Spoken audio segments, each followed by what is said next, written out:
நான் என்ன கேட்குறேன், இன்னைக்கு வந்து ஒரு 100 ரூபாய் யாராவது விட்டுன்னு வருவாங்களா?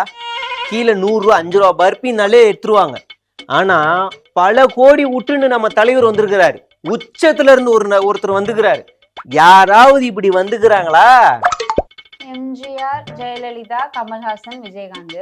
அதுவும் கமல்ஹாசன்லாம் இப்போ வரைக்குமே நிறைய தான் சம்பளம் வாங்கிட்டு இருக்காரு. அப்படியே வட மாநிலத்துக்குலாம் போனோம்னா இன்னும் நிறைய பேர் இருக்காங்க.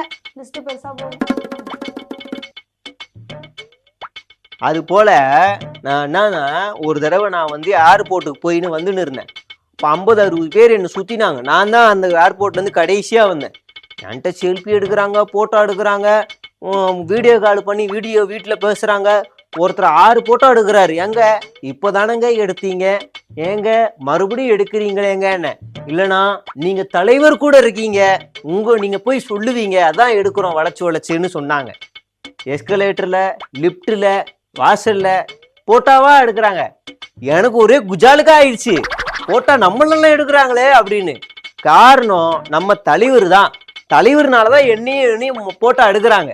அப்புறம் கடைசியாக ஒன்று சொல்லிக்கிறேன், அவர் தான் தலைவர், தளபதி. ஆனால் அவர் என்ன சொல்கிறாரோ, அவர் சொல்கிறவங்களுக்கு தான் பதவி, அவர் சொல்கிறவங்க தான் நிர்வாகி, அவர் சொல்கிறவர் தான் வேட்பாளர். புரியுதுங்களா? அப்படின்னு வேலை செய்யுங்க. அப்போனா தான் நீங்கள் வேலை செய்ய முடியும். அடுத்து கமிட்டியை, பூத்து கமிட்டி வச்சிருங்க. அப்புறமா நம்ம பூத்து கமிட்டி மாநாடு வைக்க போகிறோம். 5 மணிக்கு ட்வீட் வந்துடும். அதை பார்த்து ஃபாலோ பண்ணிக்கோங்க.